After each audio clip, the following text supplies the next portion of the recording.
up, everybody? Welcome to the Addicted Hunting Podcast, episode number 8. I'm Sean Keller. I'm Cliff Sully. I'm Tim. Andrew. All right, today we're going to do a recap on our late deer season. Well, it wasn't just deer season. We did a little bit of elk hunting, but mainly deer hunting. We brought in some of our slayers. Yeah. Tim killed a buck. How was that? It was awesome. Probably my favorite hunt so far. Just killing something with a bow is it's just something different. It's hard to describe if you haven't done it.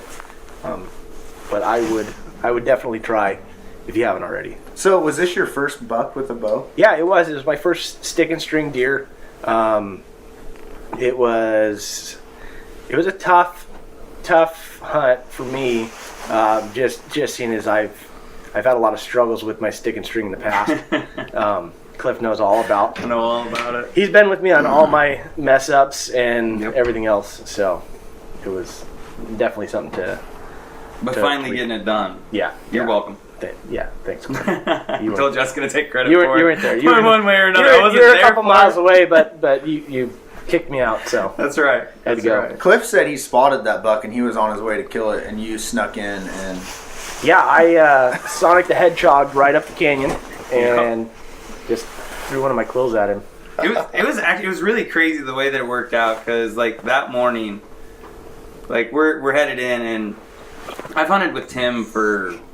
God, we met where I killed my deer, by the way. Yeah, like our first date was actually. That's romantic. Yeah, it right. Is. We've had many time bromances since then. Yeah.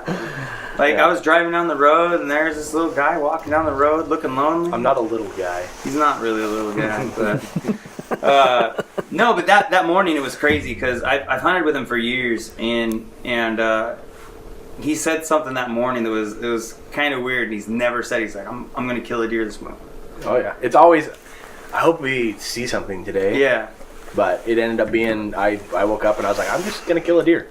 I've had that feeling before. It was a weird feeling. It was straight confidence. I mean, there wasn't a question about it. I was gonna just kill a deer. I agree with that. I felt that morning. I killed my elk too. Yeah. You just have a feeling. Yeah. I think looking back at all my other kills, I think I probably had the same feeling. I just never said it out loud. It's like a sixth sense. Dude, it is. Yeah. You just know the stars are going to align and things are going to happen that day. Mm-hmm. You have it in. I think we make it more than. The stars align. Like, it's just the attitude part of it that actually makes it happen. Attitude is... It's huge. It is huge. Yeah. And I'm always unfortunately a second guesser when it comes to hunting. I'm always... I'm more or less an overthinker, right? I plan... You guys have no clue. I plan everything out to a T way too much. I mean... What if this happens? Who cares? What's over that next ridge? Yeah, right. Yeah. But I think that comes with experience and time as you grow as a hunter, that you slowly quit doing that and you just start acting on your thoughts. Mm-hmm. I mean, I think I've been hunting since I was knee high to a grasshopper, but I think this style of hunting for me, archery hunting, and making that switch 5-6 years ago, I just hadn't switched my mind. Right, because deer hunting, elk hunting, whatever, with a rifle, it's still just as difficult. But in the back of your mind, you have an advantage, right? You don't have to get close to these animals. You don't have to be extra quiet. He's not saying that rifle hunting's easier. I'm not. He's just saying there's an advantage to it. Yeah, I said that in the beginning. Yeah. But yeah, so the switch gears. I'm a clumsy fella. I got big feet and I'm loud. But during elk hunting that works great. But deer hunting, you got to be extra quiet. Cliff's over here smiling. I'm dying just because the last episode that I watched and you compared yourself to Cliff will go. Oh yeah. Cliff will go off on a tangent. So I know. I've heard the episode. Keep telling your story. Yeah. So yeah, I mean, I don't even know where I was at with it, but yeah. So trying to go from hunting rifle and shotgun muzzleloader to sneaking around, crawling on your hands and knees, and just being as quiet as you can is for me was. And has been, and still will always be, a learning curve. Especially in some of the country that we hunt, it's hard to stay quiet. Absolutely. Mm-hmm. The biggest like turning point for me in archery for deer was probably the year after that I shot that 150, and it was it changed the style to where and mindset of before, because I was a rifle hunter and you could just you could run in and shoot. If the deer ran, people can argue this point. You can shoot a deer on the run with a rifle. Yeah, people do So it all the time. if you spook them, it's not a big deal. But the change for me was like when we were hunting, like, you know, bring your own bush country and switching over to like taking your boots off, jumping in your socks, sneaking in, changing your mindset to be like, I can spend 6 hours on a stalk and have an opportunity, or I can just run down there and try to have an opportunity. Odds are it's not going to work out, and I've just wasted that day. So it's like you kind of have to like I try to weigh my opportunity and my time, because the time away from family, friends, like just I don't want to say work because nobody really cares if they have time away from work, but like just taking that time to do it, because it is worth it. It's like, how many days do we spend out there that you go, say, without seeing like a trophy animal?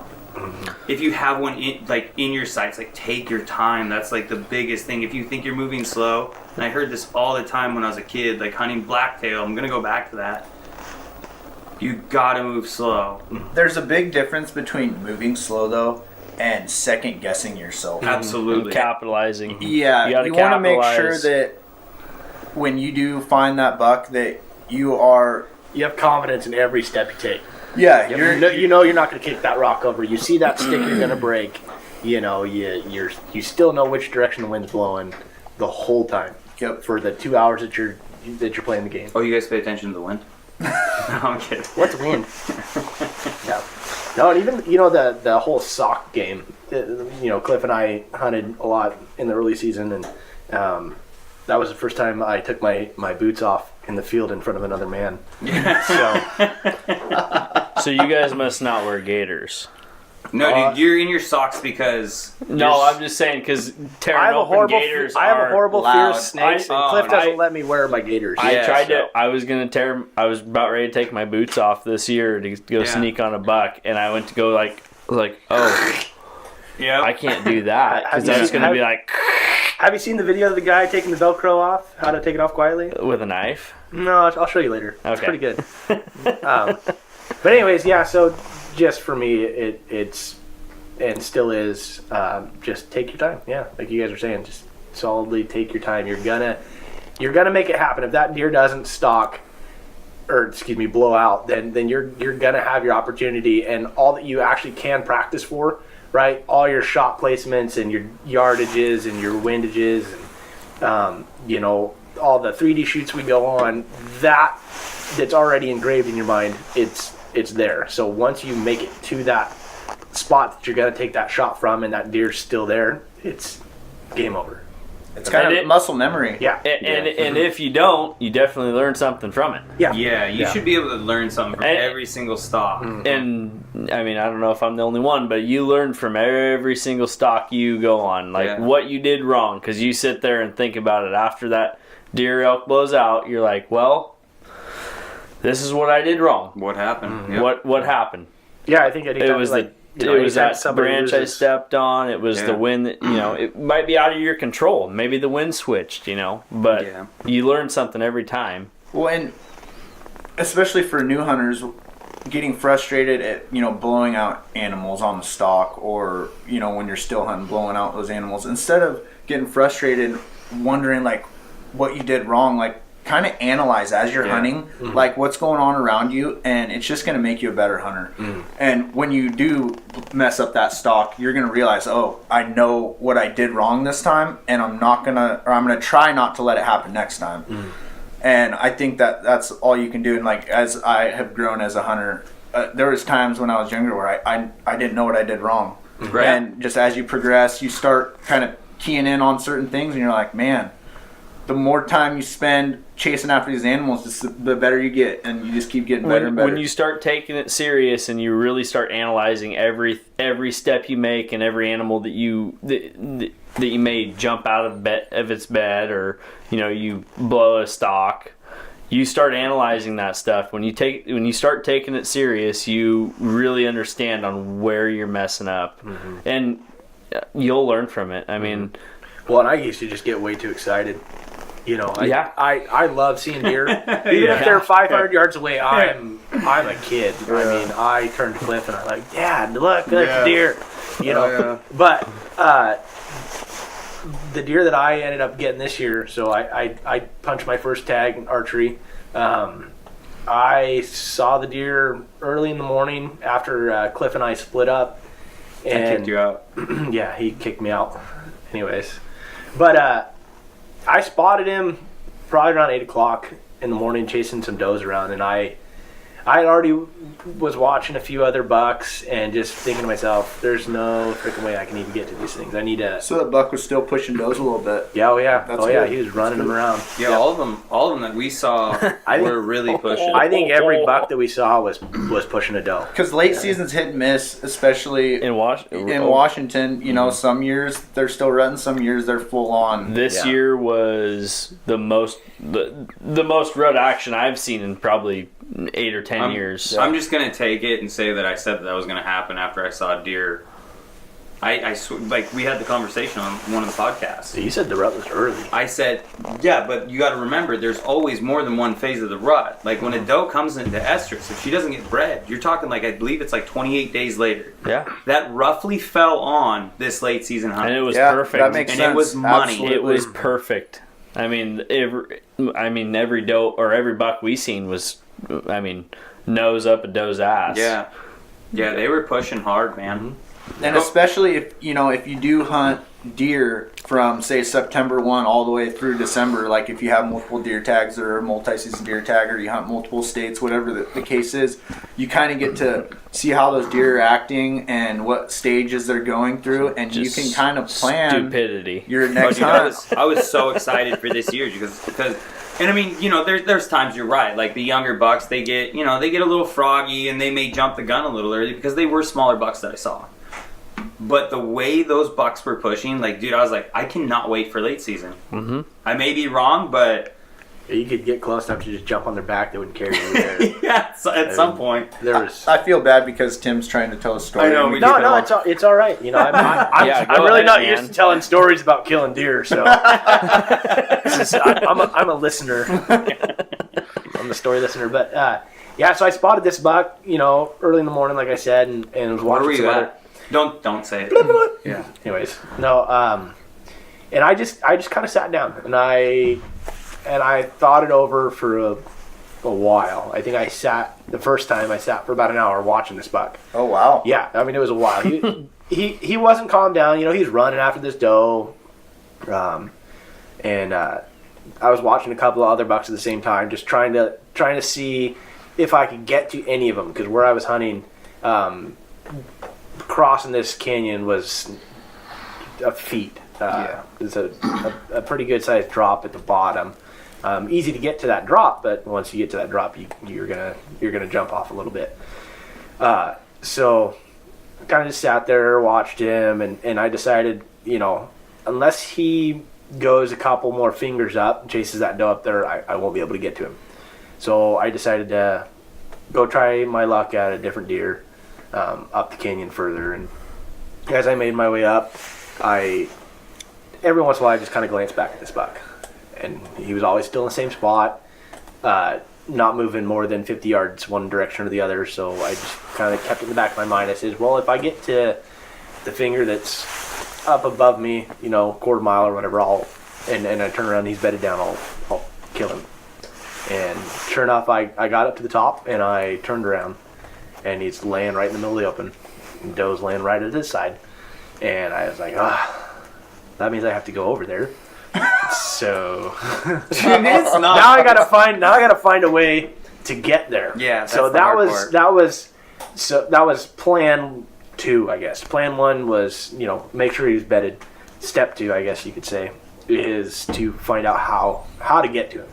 So I scanned and looked for any chute that would bring me to the other side, and my stalking route and how I would get to him That the was fastest. completely shale Because rock. these deer are in rut, so they're bedded down. But at this time of the year, I've never seen a buck bed more than 20-30 minutes before they're up chasing that doe, because that doe's going to get up. It was a nice sunny day, so everything was warming up, and everybody wanted to be in the sunshine. So I was lucky enough that the sun was shooting right down the canyon, right where these critters were laying, and I went for it. You know, I figured, you know what, he's bedded down. Most of my stocks have all been in the early season where a buck's going to just bed down for hours, you know, and so I figured, well, hopefully this one just stays there for hours. And I found a place to cross, and I took a creek bottom. I decided all the way down to 2 fingers before he was bedded down, and I planned my route up and over to the top of that finger. And executing that, I think it took me right around 2 hours to get to that second finger that he would have been on. Wow, it's a long, drawn out stalk. It was a long. You know what? I didn't want to make a mistake, like we were talking about earlier. You know, just playing it over in my mind, being prepared for the whole thing, and had played enough screw ups and learned enough stuff to know that, hey, I need to slow it down. I need to calm my nerves for one, because I would always get super excited. And once I got to the spot where I knew I had to make my way up the canyon, kind of crested the hill a little bit, where I knew he was bedded, and I didn't see any horns. I didn't see the deer, and my first thought was, crap, he was gone. You know, because I couldn't see him my whole stock. I didn't know where he was. Well, I knew where he was, but I didn't know. I didn't have eyes on him the whole time. So I peeked my head over. He was gone. So I thought, and I sat back down, and I was like, okay, I'm gonna look one more time. You know, just because it's hard to know at first glance exactly where that deer would have been laying. So I scooted on my butt, crested this hill just a little bit further to pick my head up over the top. And sure enough, I just saw his horns, and I about fell over on my back. You know, I didn't want him to see. I'm like, oh, he's gonna see me.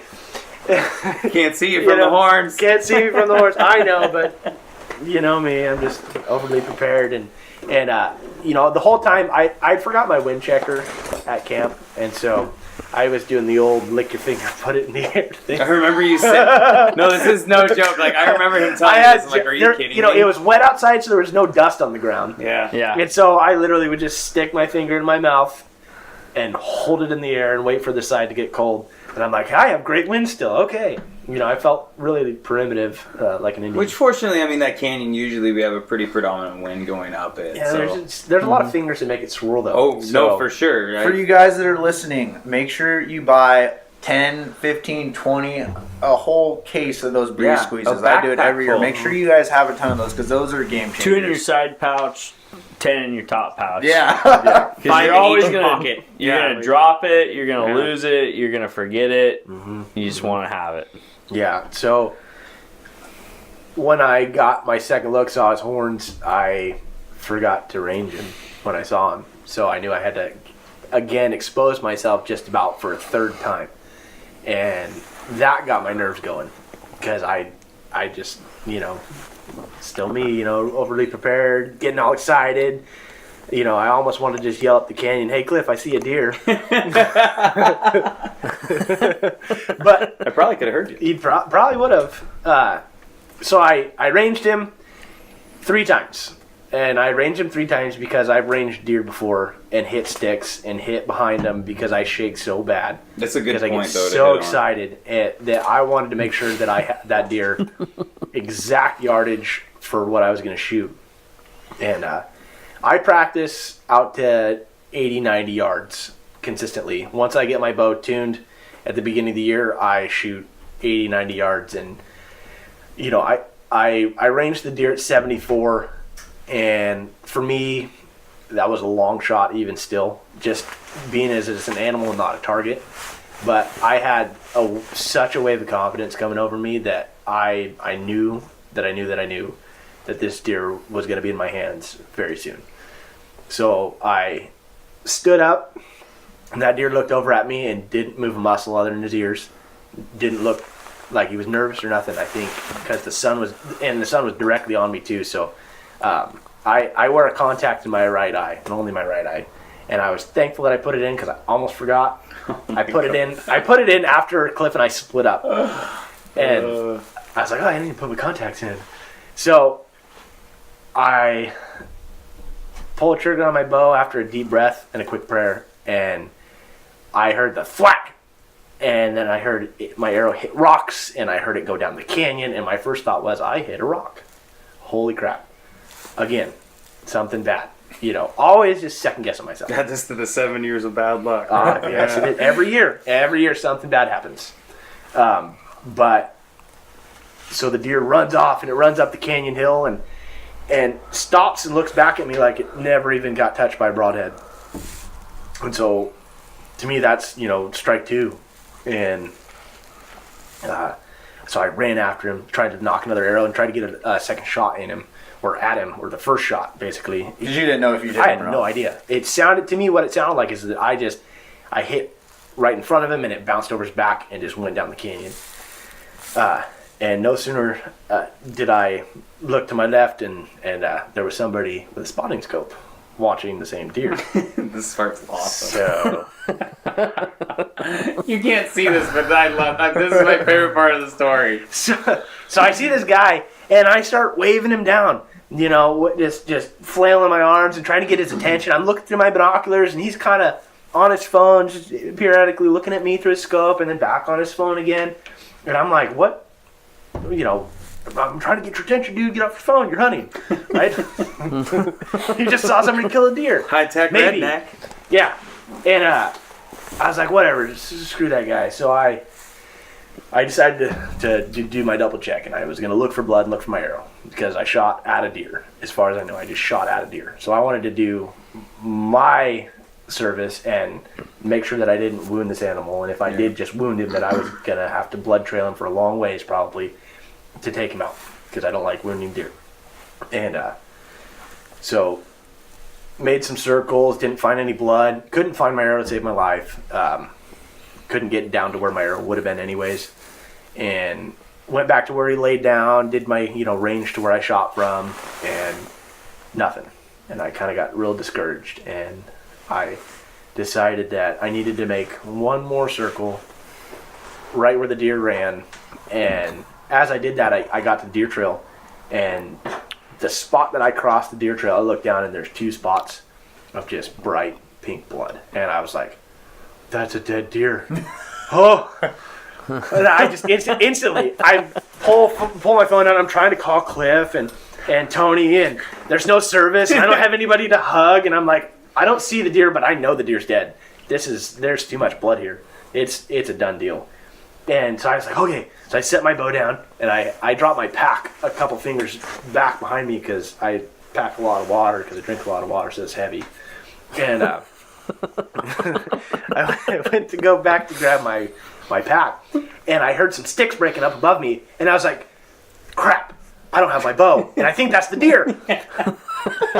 So I'm all freaking out, and I kind of like peek over my shoulder. Well, it ended up being two dudes coming down the finger that I shot deer from, and they're tickled pink. I mean, they're like, dude, we were stalking that deer. And I was like, oh no, I shot a deer from underneath somebody. And they were like, yeah, we were just crossing the hill, and we were looking at the deer, and my buddy goes, hey, I think there's somebody down there. Apparently my camera works pretty good, but he's like, yeah, we just watched your bow draw back, and we're like, oh. So they backed off and watched me shoot this deer, and their buddy ended up being the one with the spotting scope. So I says, call your buddy right now, because I didn't see that deer come out of this canyon, and tell me if it's dead, because that's all I want to know right now, because I'm freaking out. And they're like, oh yeah, our buddy said you smoked him. He went 40 yards and turned off like a light switch and just fell down the canyon. Like, Perfect. Little 50-foot cliff edge, just dropped all the way bottom. They're like, he thinks it might have broken some horns because it fell so far, but it's dead. It's definitely dead. And I was like, okay, well, I'm gonna blood trail it anyways, because You told me, you're like, dude, don't. yeah, mess I with was me. like, don't mess with me, guys, because I ended up knowing one of the guys that was on that ridge, somebody that Phil and I used to fish with all the time on the North Fork, and he's like, no, I'm not messing with you at all.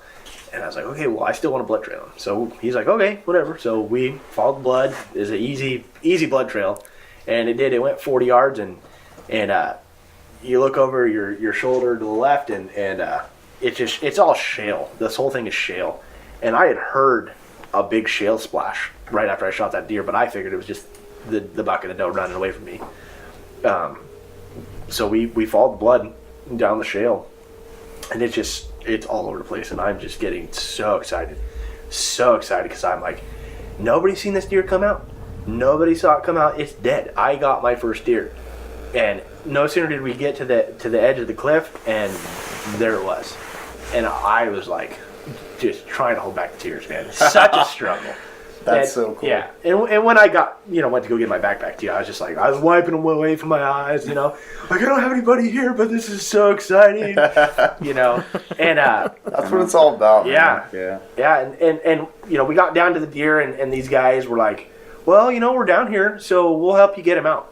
And I was thrilled because I couldn't get a hold of Cliff and Tony, and we were in. It'd have been a long day for you, brother. Yeah, it was a hellhole. I needed to hike all the way up to heaven, and they just hung out. I said I'd quarter it out, and I said I'll take the majority of the meat and head, and that way you guys don't have a big load to haul out. But I really appreciate it, and they hiked it all out with me. You can name drop them. It's okay. Oh, Mason, Mason, Phil knows Mason. Yeah. I know Mason. Yeah, Phil knows Mason. Yeah. I want to say thank you to Mason just simply because, I actually ran into him the next day.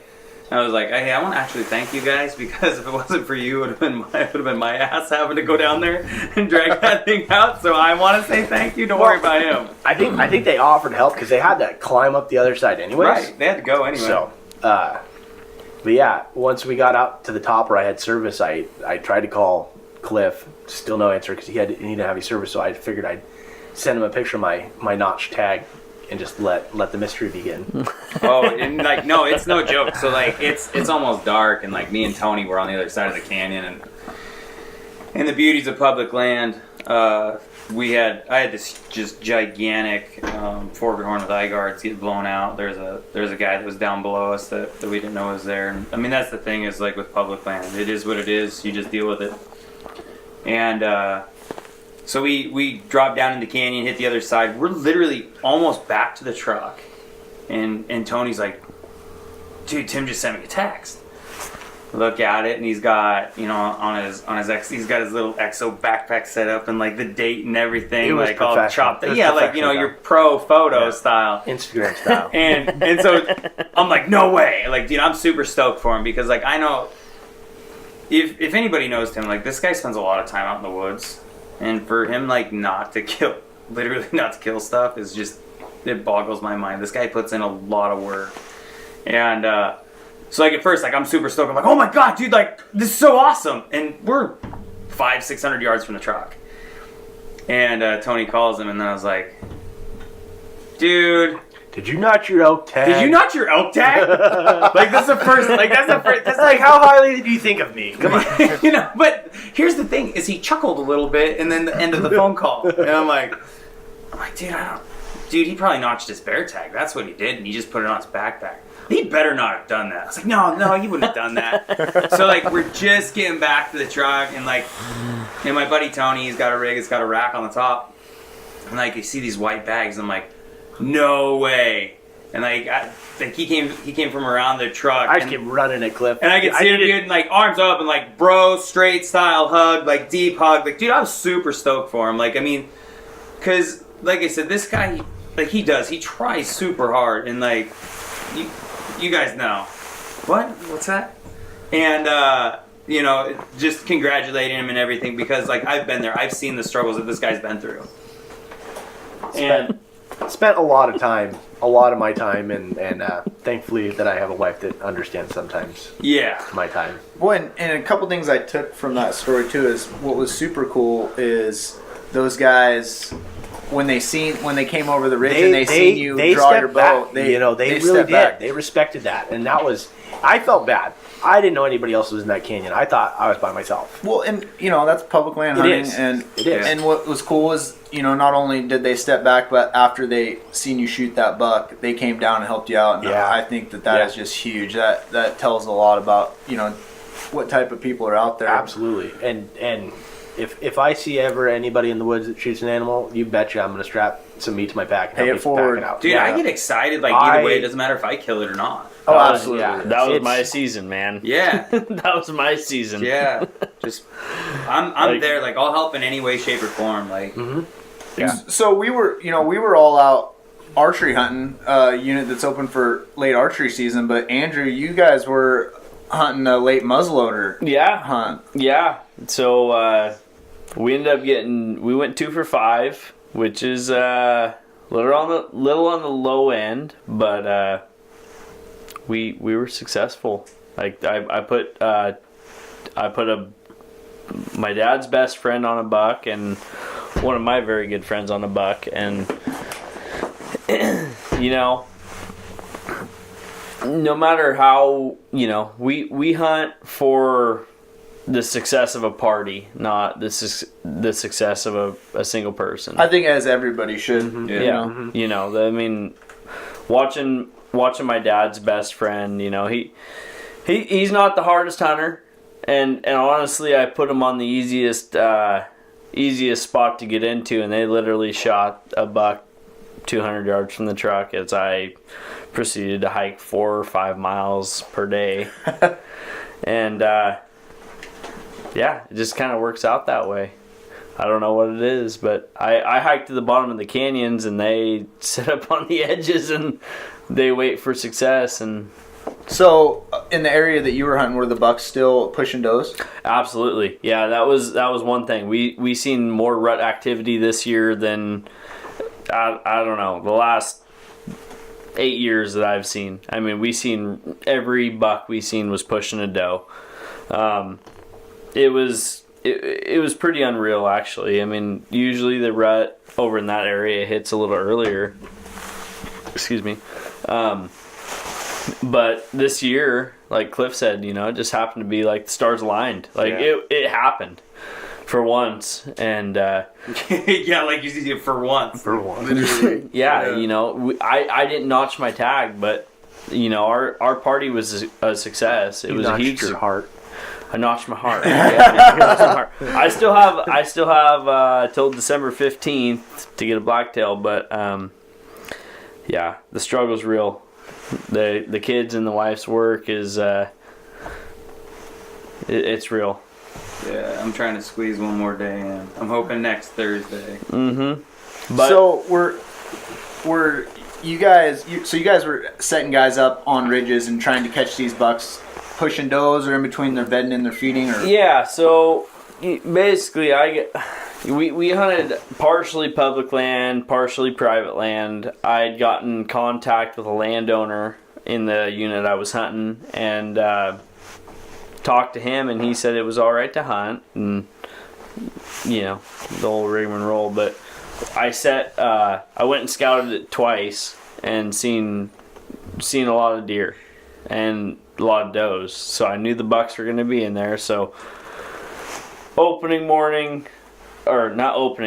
first day we were over there, we didn't get over there till the morning after Thanksgiving. So first morning I sent my dad's best friend and one of my good buddies, Jeremy, down the easiest canyon, and thinking it was like not trying to push them away from the deer or anything, but like it was hit or miss. That one was just the steeper of the two canyons.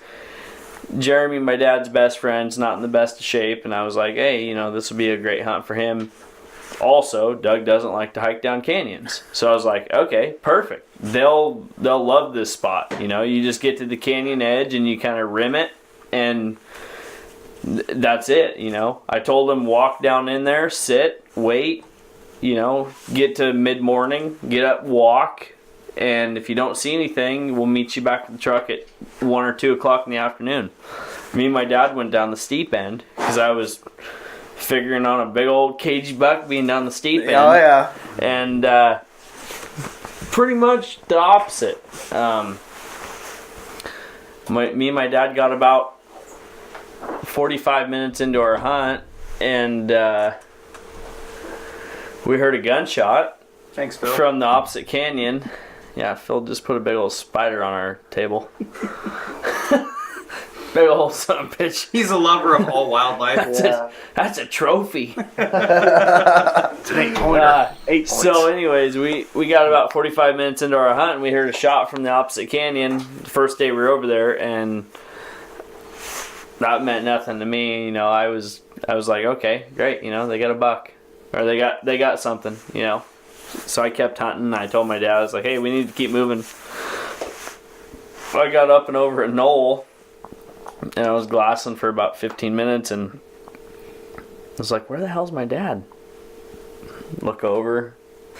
He's nowhere to be found. And I was like, oh, wow. He must have went back to go help him, because I'm not. You know, I'm. It's like, hey, they're probably only like 200 yards from the truck. They can handle this. Yeah. I know how fast these guys walk. But yeah, I kept moving. I dropped down into a huge canyon that I should never have done. I did it actually 3 times, trying to just beat the hell out of this canyon. Nothing in there, guaranteed. But Guaranteed. You don't know until you try, though. Don't know until you go. no fresh sign, 1 dead fawn, guaranteed. No deer down the bottom. The problem was there's no pressure. There was Nothing no to push 'em pressure in. around this area. Like they had no need to drop into these canyons. They were.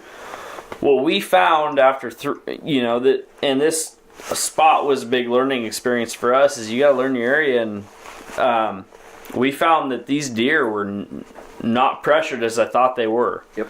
And that they were feeding in the fields, and they were only dropping. They weren't even dropping into what I consider into the canyons. They were getting to the canyon's edge, or barely skirting the interior of the canyon, and that's where they were hanging out all day.